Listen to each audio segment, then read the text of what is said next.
Oke, pada kesempatan kali ini, saya akan menunjukkan bagaimana cara mempersiapkan dataset gambar buah untuk machine learning, lengkap dari awal hingga tahap perbaikan citra. Semuanya menggunakan MATLAB. Pertama dari train and text. Pertama, kita mulai dari pembacaan data. Kita ambil folder gambar seperti apel, jeruk, dan mangga. Lalu bagi datanya menjadi 80% untuk pelatihan dan 20% untuk pengujian.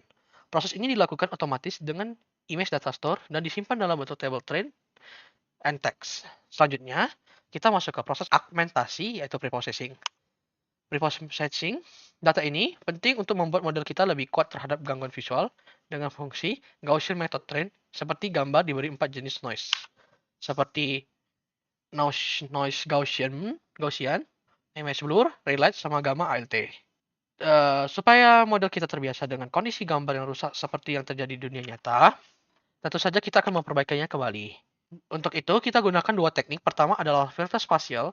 Filter spasial itu menggabungkan winner dan median filter untuk membersihkan noise seperti Gaussian, Raylight, dan Gamma. Kedua adalah high pass filtering. Digunakan khusus untuk memperbaiki gambar yang blur agar ketajaman tepi objek bisa dikembalikan. Semua proses ini diterapkan baik pada data training maupun data testing, dan hasil akhirnya disimpan dalam tabel terpisah. Dengan pipeline ini, kita mendapatkan dataset yang lebih kaya, bervariasi, dan bersih. Sangat ideal untuk melatih model machine learning yang kuat dan akurat. Selanjutnya, saya beri ke saudara Cio.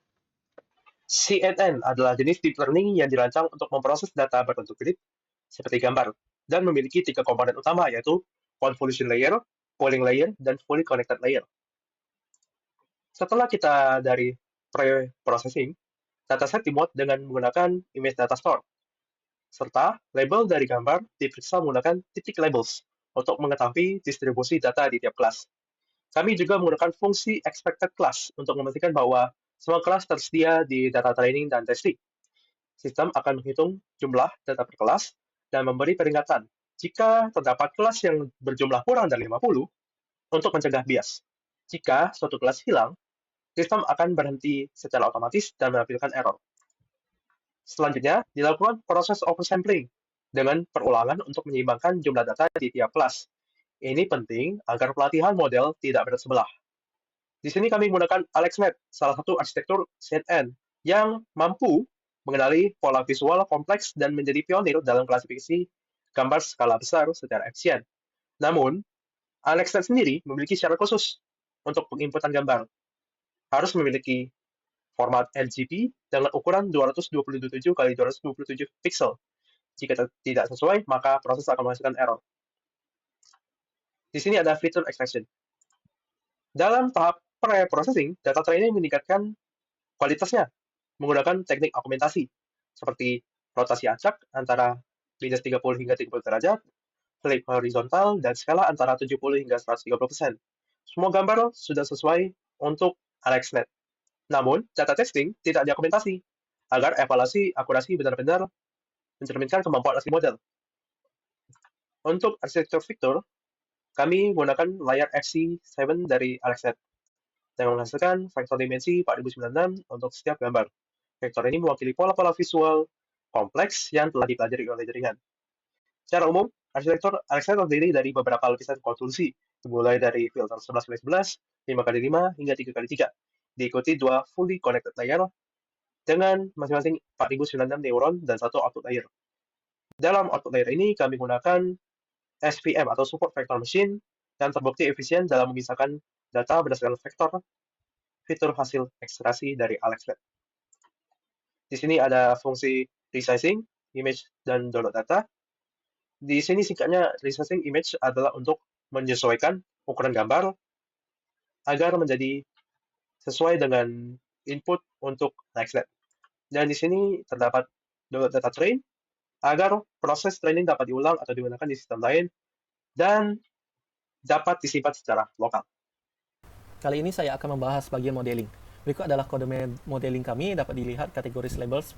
Kategoris ini untuk mengambil kategori yang kami miliki dan ditampung pada Unix labels. Class counts ini untuk menampung kelas-kelas atau labels-labels yang kami miliki. Dilanjut dengan total samples berfungsi untuk berapa banyak sampel yang kami miliki. Lalu 6 kelas berfungsi untuk menghitung berapa banyak labels yang kami miliki. Dalam kasus kami memiliki 5. Lalu const matrix ini berfungsi untuk membuat peraturan agar nanti tidak terjadi kesalahan untuk kelas yang datanya lebih sedikit, sehingga model tidak bias terhadap kelas yang mayoritas. Dilanjut, kode classifier ini berfungsi, ini adalah kode pelatihannya pada kami menggunakan SVM, yang dimana kami menggunakan SVM multiclass dengan metode 1v1. Jadi dari citra yang kami miliki akan dibandingkan dengan data yang didapat dari SVM itu sendiri. Lanjut, kita ke bagian klasifikasi. Klasifikasi ini berfungsi untuk GUI-nya nanti, untuk perbandingannya dapat dilihat function predict ini berfungsi untuk melakukan klasifikasi pada fitur gambar testing. Hasil prediksi disimpan dalam predict labels dan skornya juga disimpan pada labels. Prediction times sama dengan TOC ini seperti stopwatch untuk menghitung nanti berapa lama pada saat prediksinya. Lalu akurasi ini berfungsi, akurasi ini kami menghitungnya dari nilai rata-rata dari predict labels dan label test, lalu akan di print pada command window agar pembuatnya lebih mengerti. Lalu figur ini berfungsi untuk mengetahui berapa banyak data kami miliki, berapa data yang benar dan berapa data yang salah pada percobaan dari model, evaluasi modelnya atau prediksinya. Lalu kami menyimpannya ke dalam file SVM model dengan variabel yang kami simpan, classifier, feature layer, dan sebagainya. Lanjut, nah berikut adalah hasil figur dari kode sebelumnya. Dapat dilihat kami memiliki kelas apple, banana, blackberry, onions, pear, dan tomato. Dapat dilihat kami memiliki benarnya cukup banyak dari hampir seluruhnya, akan tetapi masih ada salah pada bagian apple yang dikiranya adalah tomat. Lanjut, berikut adalah kode GUI kami.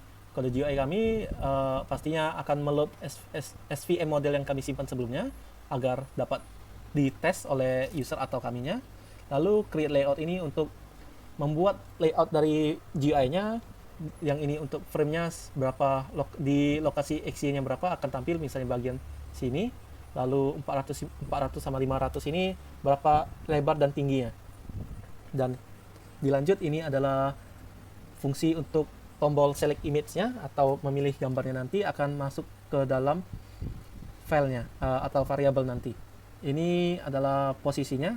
Lanjut saja, ini adalah fungsi untuk tampilan seperti select tadi, tetapi ini menampilkan teks kategori. Ini untuk setelah atau sedang lagi diprosesnya nanti pada dari kategori. Lalu ini akurasi untuk menampilkan akurasinya nanti. Lalu ini untuk lagi diproses akan menampilkan titik-titik seperti ini.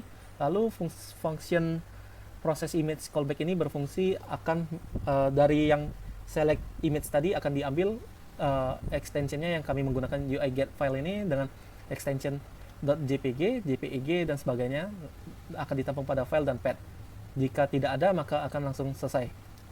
Dilanjut, ini akan setelah melewati proses mengupload fotonya tadi, akan dari kategori ini akan berubah menjadi memproses dan akurasi akan berubah jadi titik-titik.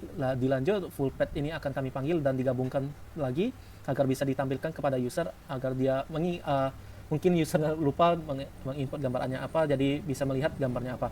Lalu ini berfungsi untuk mengubah gambarnya agar lebih enak dilihat oleh usernya nanti atau tampilan GUI.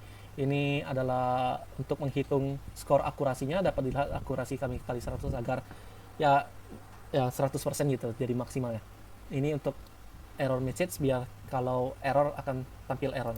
Dilanjut, berikut adalah tampilan GUI kami. Berikut ini adalah select untuk tombol untuk memilih gambarnya. Ini tempat tampilan gambarnya tadi. Ini kategori dan akurasi.